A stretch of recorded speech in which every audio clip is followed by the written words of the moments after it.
सहारनपुर नाम का एक गांव था। वहां गौरी और दुखिया नाम के पति पत्नी रहते थे। दुखिया कुछ कामधाम नहीं करता था। पूरा दिन गांव में इधर उधर मंडराता रहता था। वो दोनों गांव में ही किराए के मकान में रहते थे। अरे दुखिया भाई, अब तो 3 साल होने वाले हैं। अरे मेरा किराया दो वरना मेरा घर खाली कर दो। अरे चल जा यहां से।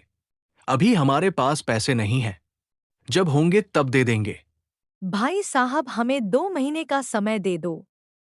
मैं पूरी मेहनत करके आपका सारा किराया दे दूंगी। पता नहीं मैं कहाँ फंस गया तुम लोगों को मकान किराए पर देकर। फिर इतना बोलकर मकान मालिक वहां से चला जाता है। उसे गांव में ही एक गरीब औरत भी रहती थी। उसके पास कोई घर नहीं था, इसलिए वो रोज रात को बरगद के पेड़ के नीचे ही सो जाया करती थी। वो लोगों के घर भीख मांगा करती थी। गांव वाले भी उससे परेशान हो चुके थे। बहन जी, कुछ खाने को दे दो, मैं बहुत दिनों से भूखी हूँ। हाँ, रोज रोज आ जाती है। यहाँ खुद के खाने के लाले पड़े हुए हैं। चल जा, अभी कल आना। फिर वो दूसरे दरवाजे पर जाती और वहां भी उसे यही सुनने को मिलता कि कल आना। वो अगले दिन फिर भीख मांगने जाती, फिर उसे यही सुनने को मिलता कल आना। फिर एक दिन उसने आना बंद कर दिया और अगले ही दिन उसकी लाश वही बरगद के पेड़ के नीचे मिलती है। उस दिन के बाद से उस गांव की किस्मत बदल गई और रोज रात को गांव में एक चुड़ैल घूमती हुई दिखाई देने लगी। सभी का मानना था कि ये वही औरत है। फिर एक दिन रात को दरवाजे पर दस्तक होती है। अरे इतनी रात को कौन आ गया? अजी जाओ ना, देखो ना कौन है। अरे नहीं नहीं, मैं नहीं जाने वाला। रोज रात को बाहर वो औरत घूमती है। अजी आप इतने डरपोक निकलोगे, मैंने सोचा भी नहीं था। मैं भी किसी से नहीं डरता। वो तो मैं बस मजाक कर रहा था। हे भगवान, रक्षा करना। फिर जैसे ही दुखिया दरवाज़ा खोलता है तो उसके होश उड़ जाते हैं। दरवाजे पर चुड़ैल कटोरा लेकर खड़ी होती है। अरे मर गए रे चुड़ैल। अरे अब क्या करूं? अगर मैं हिला तो ये मुझे खा जाएगी। तभी गौरी आकर देखती है तो उसे भी वो चुड़ैल दिखाई देती है। वो पहचान जाती है कि ये वही भीख मांगने वाली औरत है। अरे चुड़ैल, जाओ यहाँ से, कल आना। फिर जैसे ही गौरी उसे कल आना बोलती है, वो चुड़ैल वहां से चली जाती है और साथ वाले घर का दरवाज़ा खटखटाने। अरे इतनी रात गए, कौन है? फिर रोहन दरवाज़ा खोलने जाता है। दरवाज़ा खोलते ही बाहर चुड़ैल खड़ी होती है। चुड़ैल? अरे ये चुड़ैल कहाँ से आ गई? तभी वो चुड़ैल उसकी गर्दन पकड़ लेती है और उसे ऊपर हवा में उठा देती है। अरे मर गया रे। फिर चुड़ैल रोहन का गला दबाकर उसे मार डालती है। फिर अगले दिन सुबह होते ही उस चुड़ैल के बारे में सब गांव वाले बात कर रहे होते हैं। अरे ये गांव पर बहुत बड़ी मुसीबत आन पड़ी है। किसी के पास कोई तरकीब है तो बताओ, नहीं तो चुड़ैल रोज किसी ना किसी को मार डालेगी। मुखिया जी, ये वही भिखारन है जो गांव में भीख मांगा करती थी। किसी ने उसे खाना नहीं दिया, इसीलिए वो चुड़ैल बनकर अब गांव वालों को खाकर अपनी भूख मिटा रही है।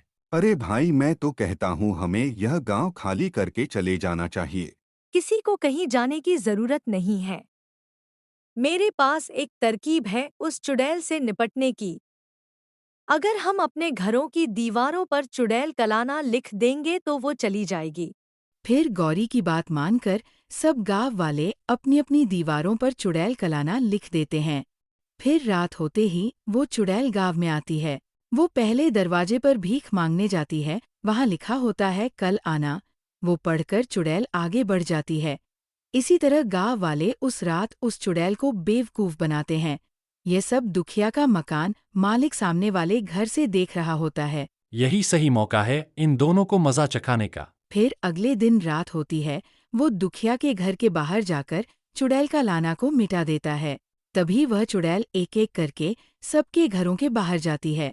लेकिन चुड़ैल कल आना देखकर आगे बढ़ जाती है और फिर दुखिया का घर आता है। वहां दीवार पर कुछ नहीं लिखा होता। ये देखकर चुड़ैल दरवाज़ा तोड़कर अंदर घुस जाती है। मकान मालिक सामने वाले घर से ये सब देखकर खुश हो रहा था। वाह, आज तो मजा आ गया।